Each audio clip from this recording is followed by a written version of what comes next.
in case anybody was wondering, in the entirety of Australia, we have one lawyer with some integrity. Female lawyer, Bettina Arndt. She's a lawyer and men's rights activist. I get emails from Bettina. Shame to Scottish judges exposed for unfair application of rape shield laws. That's just a news feed that I've signed up to. Across the world, feminist legal academics are bullying politicians and legislators into adopting new measures aimed at increasing rape convictions. The result, year after year, is justice systems increasingly tilted to favour accusers, undermining the right to a fair trial for men, and increasing the likelihood that innocent men will be convicted. Yeah, I know there was something about that. Scottish judges were doing well in this macabre race to the bottom. Macabre. Thank you. Scotland judges were doing well in this macabre race to the bottom, but now they have suffered a setback. A UK Supreme Court has warned that Scottish courts are violating a defendant's rights to a fair trial. Yes. Scottish lawyers are claiming this could mean hundreds of men in prison will be lining up for appeals or possible compensation for false imprisonment. Pause. Unsubstantiated claims and false statements by women are not held to account. You can ask the father, you can ask the children, and ask the neighbours. All claims are held unsubstantiated, can't be proven, but yet the father still suffers. The father still has legal costings. Father still loses firearms licences, and then has to pay a fortune and go through the rigmarole of he said, she said, tit for tat in stupid letters like between, I don't know, Stephen Wright and Kerry Shepherd, who kept writing to each other, and he kept charging me for it after I'd already solved the problem. Like, the whole system's milking the crap out of it. Or you get situations, say, like Lucinda Jago gets bashed up by a bloke in a crack argument. He goes to jail, gets out, she gets back with him. Oh, apparently she got, what was it? $150,000 payout or something? That was a ridiculous amount of money. And got back with him, and it happened again and got a second payout. Geez, I'd cop a black eye and a nose bleed and a fat lip for 150 grand. No worries, I'll stand there and let you do it. Scotland judges were doing well in this. Read that. It isn't so much the laws which have been at fault by the way Scottish judges are choosing to interpret them, namely by denying juries critical evidence that might have been used to exonerate the accused men. Oh yeah. They have taken rape shield laws designed to protect the accuser from humiliating questions about their sexual history or character, and used these to exclude evidence critical to an understanding of what actually happened between the two people. A leading Scottish barrister, Thomas Ross, KC, has been outspoken about what is going on there. He's in a unique position to expose this injustice because after handling over 100 rape cases in 2022, he threw in the towel because he felt it was no longer possible to properly defend accused men. I was just banging my head against a brick wall and getting nowhere, Ross decided. He'd be better off walking away from this territory so he could speak publicly about what is going on. Good on you, Ross. He's now out there describing in podcasts and interviews the ludicrous situation where defence lawyers have to submit all evidence they propose to use in court for approval prior to the trial. This includes all the questions they plan to ask, which is very useful, of course, for the complainant, who has ample opportunity to adjust their own evidence to get their stories right. It's called perverting the course of justice in a court that is supposed to be blind. Increasingly, questions Increasingly, questions the defence lawyer want to ask or evidence they wish to lead are rejected by the court. Put simply, men simply aren't allowed to provide juries with relevant evidence critical to their defence. Ross mentions a conversation with a father whose 18-year-old son was facing a rape trial. The dad was looking at me as if to say, "What kind of lawyer are you? This is my boy. He's going to jail. He's going in the sex offenders register. He's never going to get a job. I want this evidence laid out and you're telling me you're not going to be allowed to read it? That's on you. This is your fault. You're not the kind of lawyer that cannot get this evidence in. Then you are clearly not up for the job." You're the kind of lawyer that cannot get this evidence in, then you are clearly not up to the job. "I just couldn't do it anymore," said Ross. Many other lawyers agree with Ross that the situation has become intolerable, which is why the Law Society of Scotland sought leave to intervene in the UK Supreme Court case arguing men aren't getting the fair trials required by Article 6 of the European Convention of Human Rights. And now, the UK Supreme Court, led by the most senior judge in the country, has agreed there is something very wrong in the way these trials have been conducted. For other reasons, the UK judges unfortunately still sent to prison the two men who were the subjects of the appeal.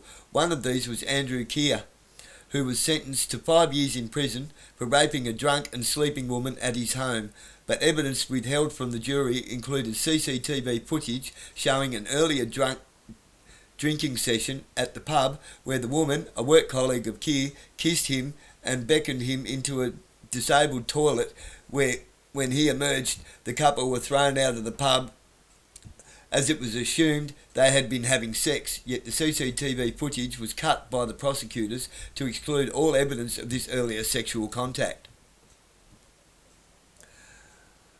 There was a text message from Keir saying, "We went back and continued to have sex that we'd obviously had previously started. That we obviously had previously. This was doctored to read, 'We have sex,' as if it referred only to the alleged rape of Keir's house." So here we have a justice system falsifying statements, doctoring CCTV footage and tampering with the evidence, rewriting the history of what happened that evening to suit the complainant's story. It's not justice, it's shameful that it took 5 justices in London to tell our judges how to do their job, says Ross.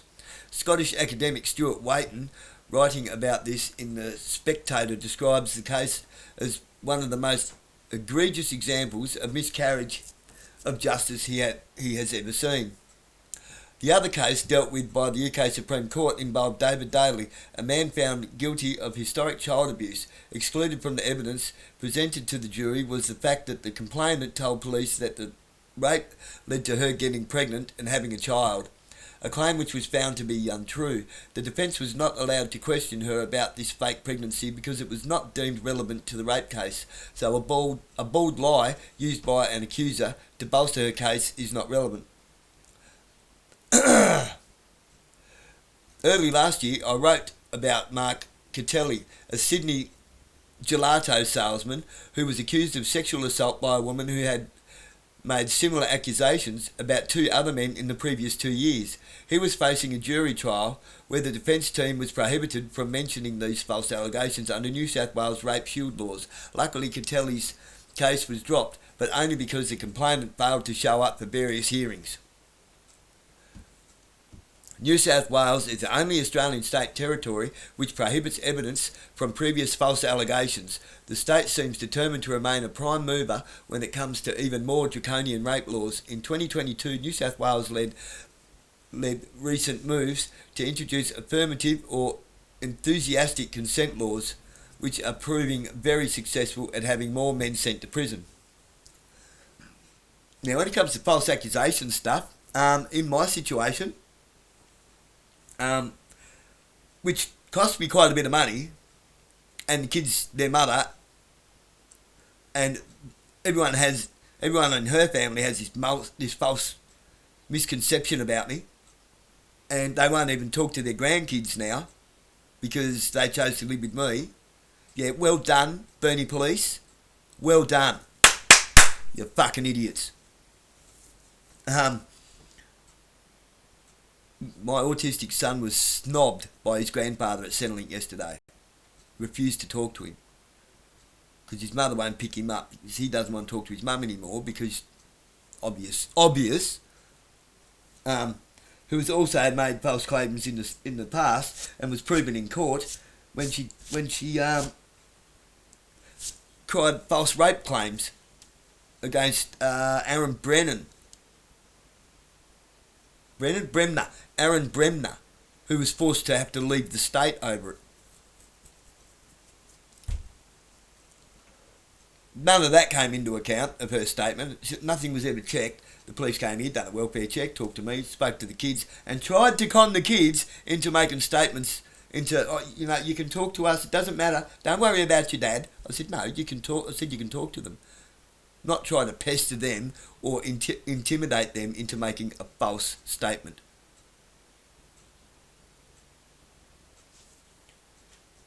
They were trying to lead them to say something to incriminate me.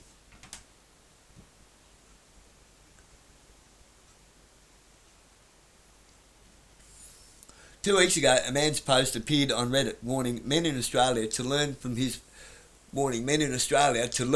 mistakes. He was a man who had just been released after serving a 2.9-year prison sentence for having sex without affirmative consent.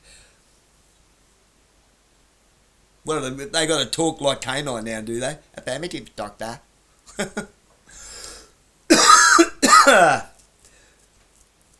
His victim was a 43-year-old female he'd met on Tinder. Oh, fucking God. Why do you go on Tinder?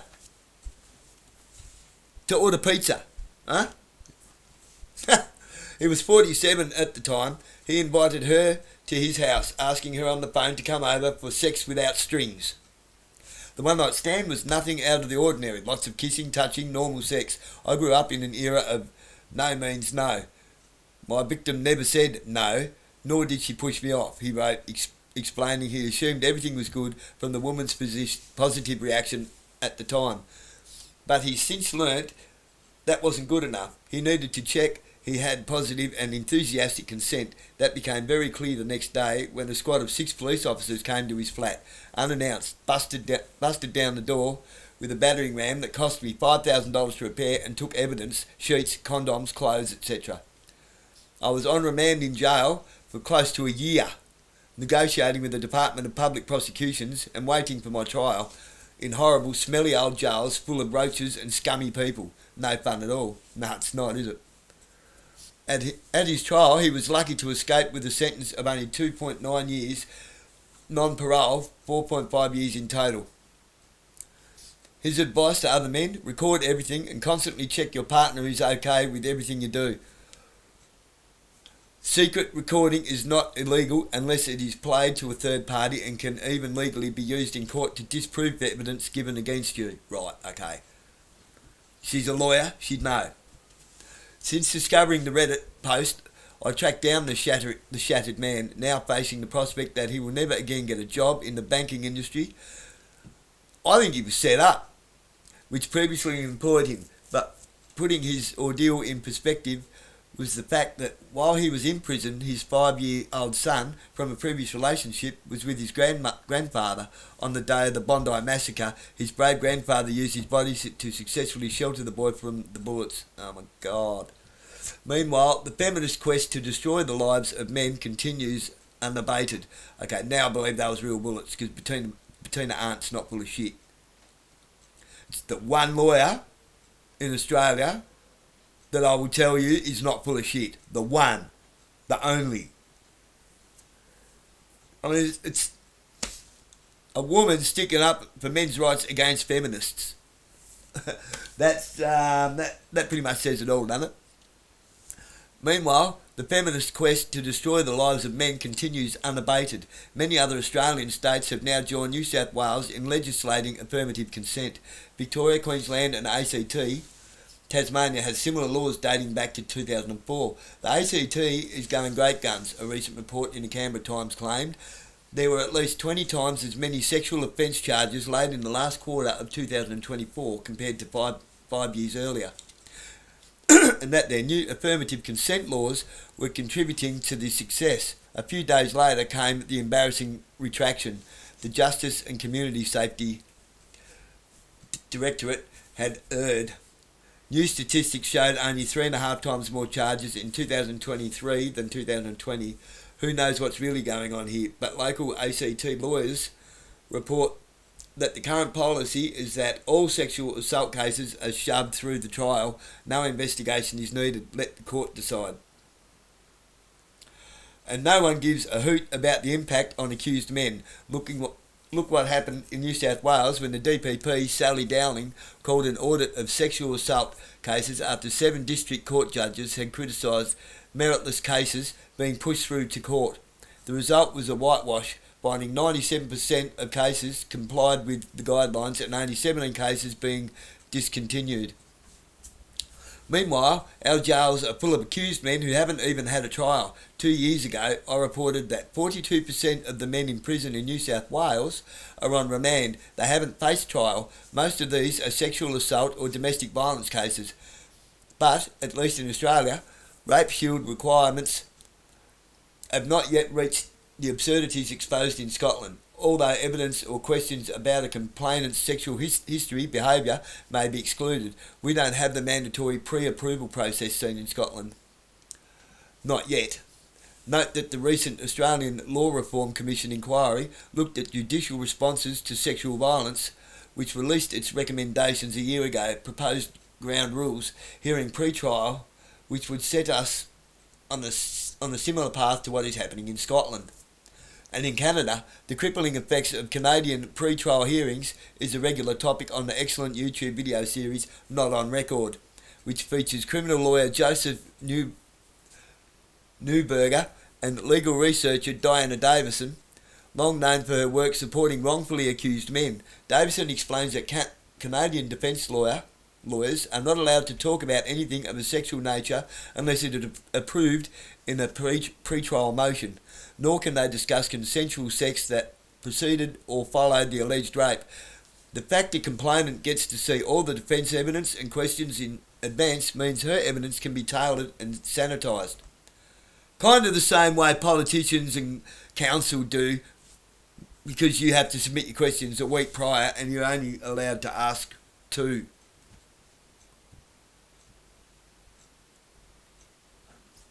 So they can tailor the answer to say nothing, or to make it look good, even though you know better or different.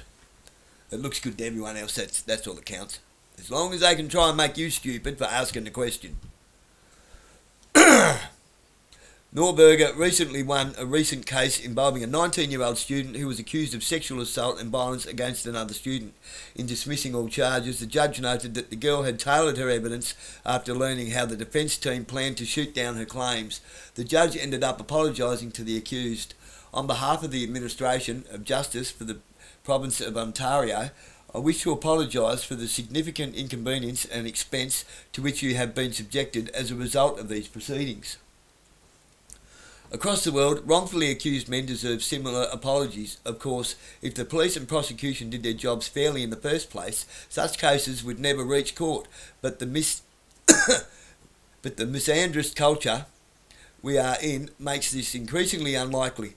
Our police and prosecutors are clearly cowed by the feminist-dominated media, academia and politicians,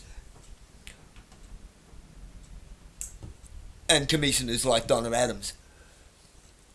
It makes it all the more important to spread the word about this momentous UK Supreme Court case, which has exposed the injustice now so widespread.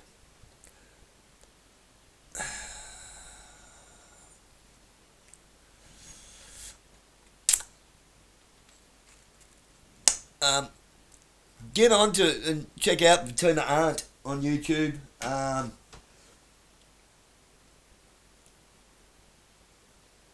She also goes on a YouTube channel, what's it called? Quite a bit. I'll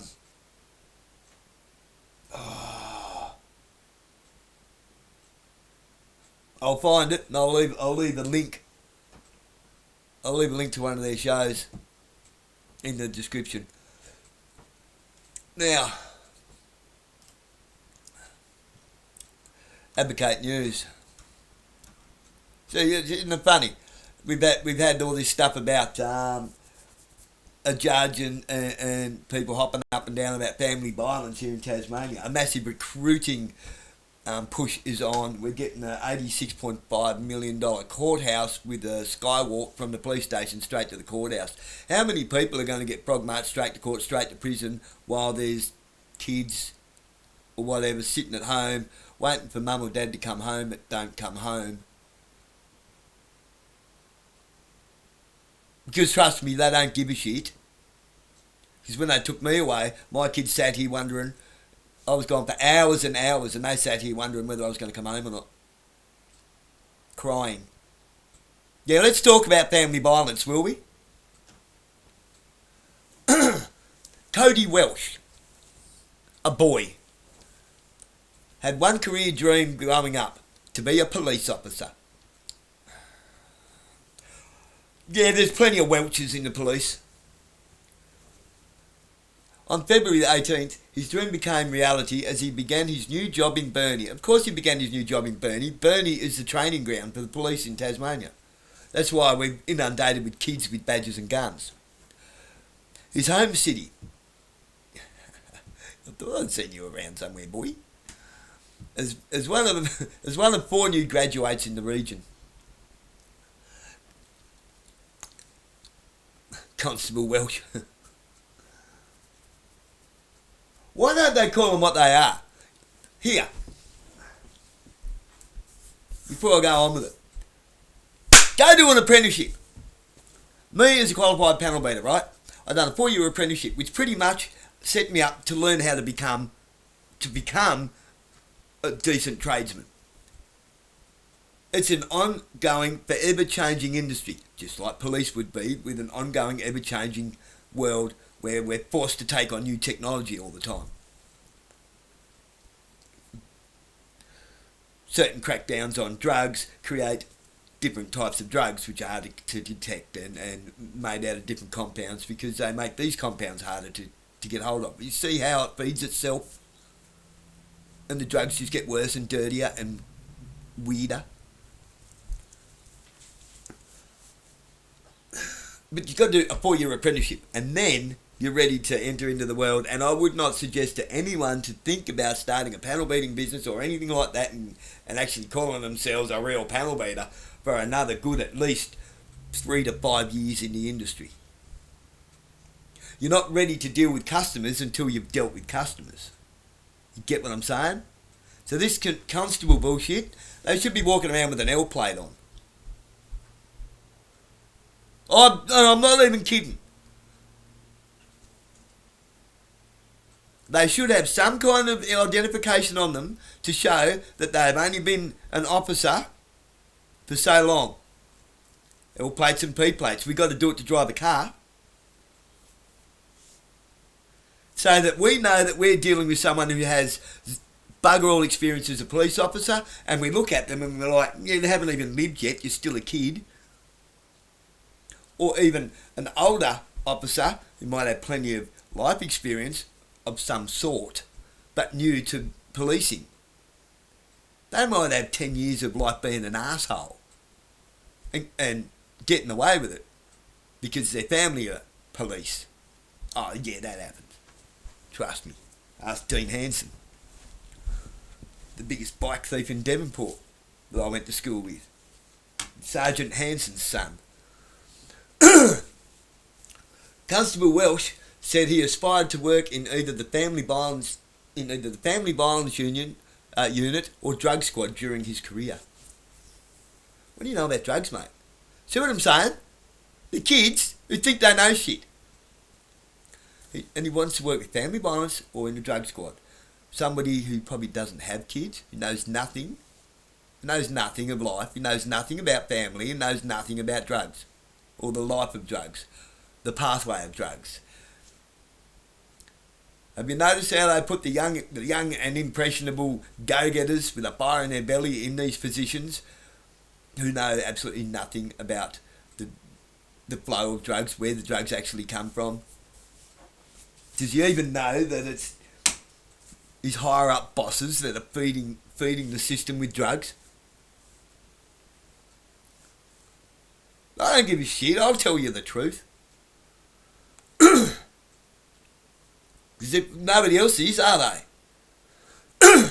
They're both investigative roles, so there's a bit more to them. He said, and investigations always like an interesting topic. There's lots to go through. There's lots to think about. So they're kind of enjoyable, and they target areas that need more support.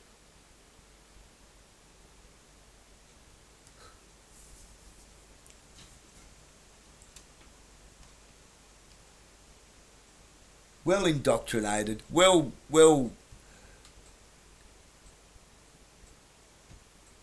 overeducated in a world with zero experience of what he's talking about. I'm sorry, but he hasn't got a fucking clue. None of them really do. The ones that do are up to their neck in it. It's not the police that need more support, and it's not the issue that needs more support. It's society that needs more support and real education, real safety nets. How about we stop putting fathers away, leaving kids without fathers and no discipline, no man in the house to teach their boys to be men. No man in the house to tell their daughters it's not okay for your boyfriend to treat you like that. Just a mother to sit there and worry and stress about it because she can't do anything about it.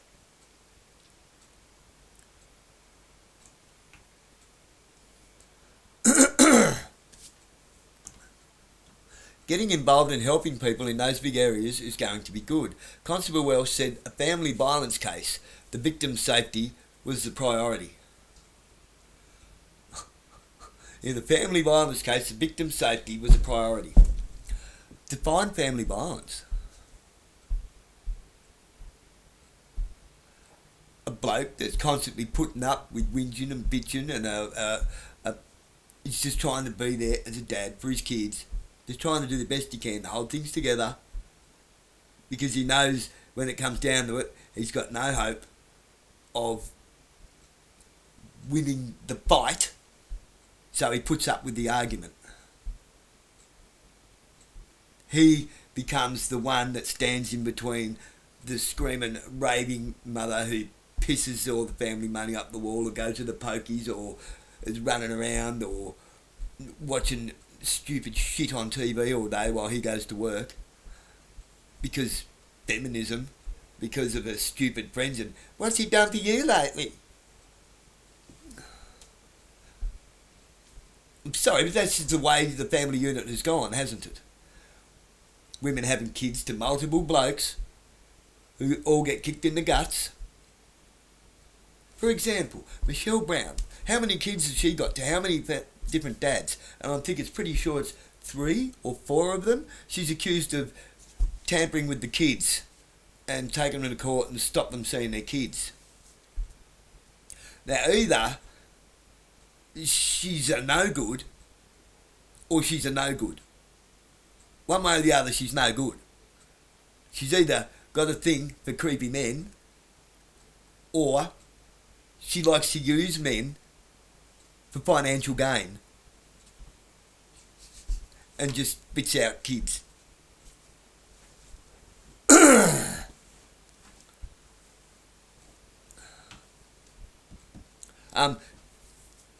Once at a time when I was going through family court, before I'd had enough of it and I said, I'm sick of this fucking game. You all go on about my rights and her rights. What about my son's rights? He's walking all over his rights. I don't have any rights, and neither does she. We have a responsibility. And you aren't even addressing that. You just want to take turns throwing the case. But my lawyer did say, because she was going to come as witness, and he said, I'm sorry, we can't use her as witness. She is an undesirable in the family courts.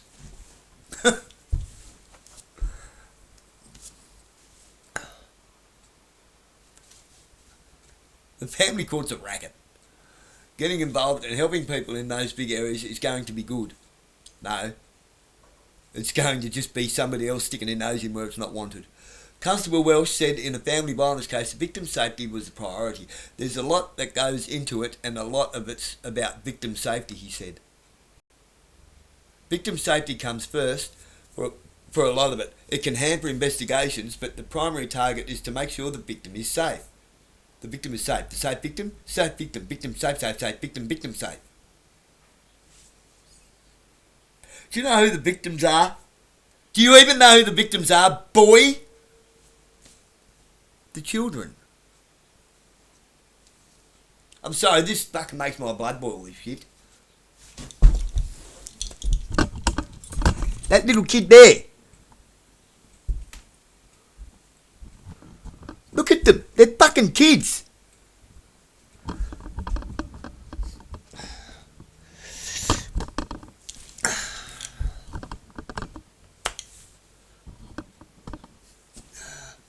Look at this. Look.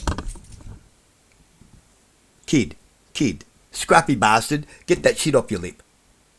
Looks like a caterpillar, you grub. Now, I remember when I worked at Woolworths, no visible tattoos.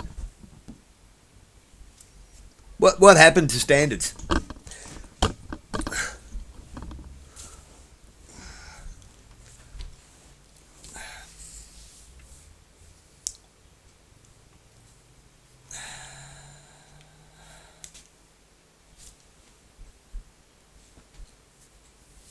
So he's a kid, he's always been a kid. Constable Welsh, who worked in an administrative role at TAFE before joining the force, will be based in Burnie alongside Tycho Spicer, who used to be an excavator driver.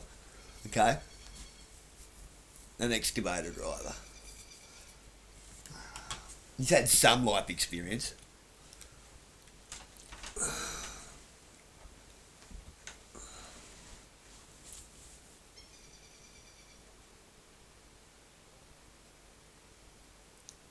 I would suggest that some kind of a role should be in place instead of just jumping straight in and giving them a badge and a gun. That they should work with, I don't know, say PCYC. So they get to know kids, they get to know parents a bit, they get to know the people in their community a bit, and then they can actually be of some kind of positive use to the community. They get to know who's who, what's what. They get to know what is in a person's general character and what isn't, rather than just going on whatever, oh, he's been charged for this and this and this in the past. Yeah, So, are you going to judge me on 20-year-old mistakes, are you? Because that's what happens. Oh, you done this. Yeah, it was 1990-something, you fuckwit. Since then, I've owned a business. I've been through an attempted murder, all sorts of stuff. And you still want to judge me on stuff I'd done when I was young, dumb, and chewing bubble gum? Young, dumb, and chewing bubble gum. And they're giving them badges and guns. I'm sorry, I've got no respect for it. I have zero respect for the whole system. Because they're not public servants. Also starting out their new careers will be Harry Johns and former plumber Jamie McHale, who will both be based out of Devonport. Constable Spicer said his previous role gave him confidence to deal with unexpected situations. If you say so. Nothing ever goes to plan as an excavator driver or working in the construction industry, so you have to think of things on the fly, he said. No, the Minister for Police used to be a plumber, working in that industry. Is he looking after his mates or what?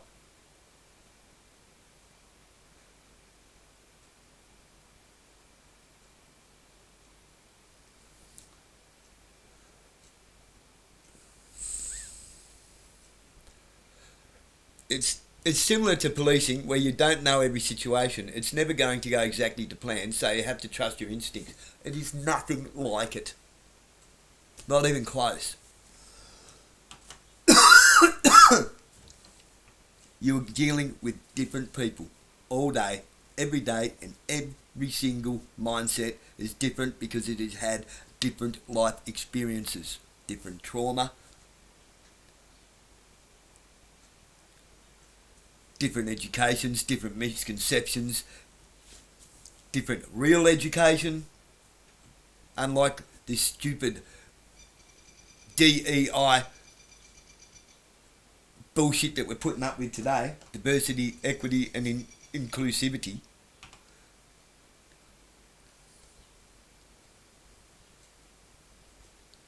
You're dealing with people with autism, you're dealing with people who have been raped in prison, who carry a lot of shame and anger. But this is the problem with police. They view everyone as black and white, as if that's just the meat wagon. It's just a meat wagon. Meat wagon. I've got no fucking respect for you because you don't deserve it. Acting Inspector Paul Murphy, another gronk, said the option of training in Launceston meant those from the northern half of the state did not have to travel as far. It's a benefit to the community to be able to have local residents that are joining the department that are keen to work in the area that they've grown up in, he said. They haven't grown up yet. They live here. They haven't grown up yet. Trust me. I don't think Paul Murphy's grown up.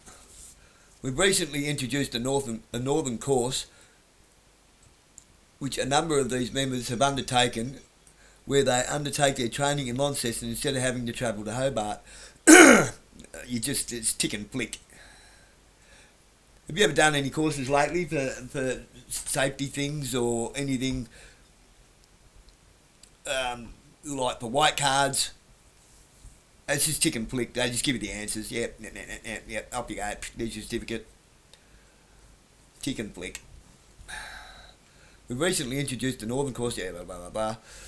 As a number of these graduates today have indicated, that's been one of the key factors for them being able to join Tasmania Police.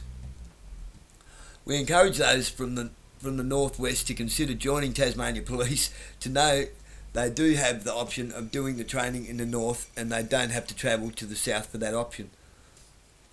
If you can't overcome that travel thing, if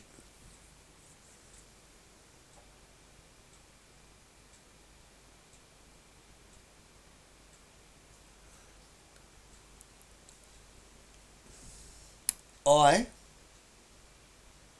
not just think, not just believe, I know that how it should be like a kapuki camp, training camp, where you go away for quite a while and you get pressure tested. You get your buttons pushed. You get your emotions checked. To find out what sets you off, what makes you tick, what makes you a threat to the community, what makes you a threat to your partners, what situations will make you unholster your sidearm out of fear for my life bullshit. I was fearing for my life. Well, why the fuck are you a police officer?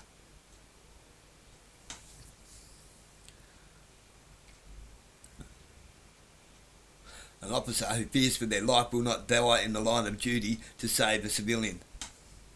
They will hide behind the civilian. They are the same people who will shoot someone out of fear because they're pulling something out of their pocket.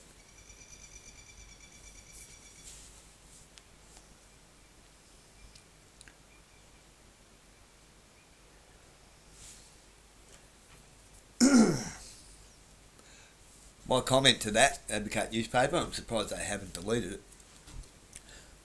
How much family and life experience does young Master Welsh have? I have major concerns with the so-called special powers of police forcing people who suffer from trauma or autism issues to do things when they shut down, as Paul Murphy explained to me at the Burnie Summerfest, which he did. If you can only view things through the lens of bureaucratic legislation, you'll always be short-sighted. Lawyer and men's rights activist Bettina Arndt has been very critical on how the father's role in the home has been eroded and even stolen from children under feminist legislation and unsubstantiated false statements from the antagonist and extended family members with an axe to grind. With great power comes great responsibility. With too much power comes no accountability.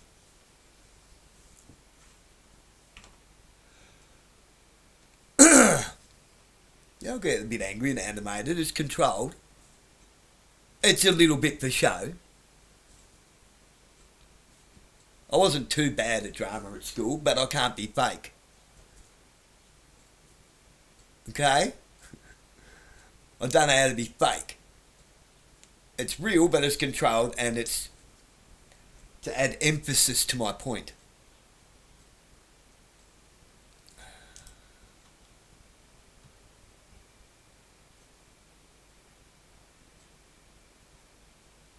Make no mistake, this is to get men out of homes. This is to further erode the family unit.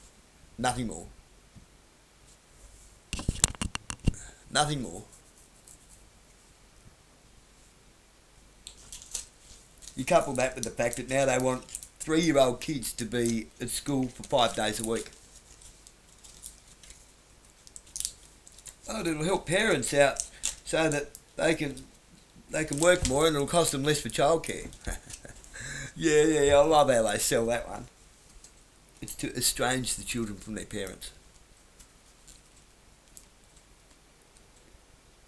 And to enslave the parents more.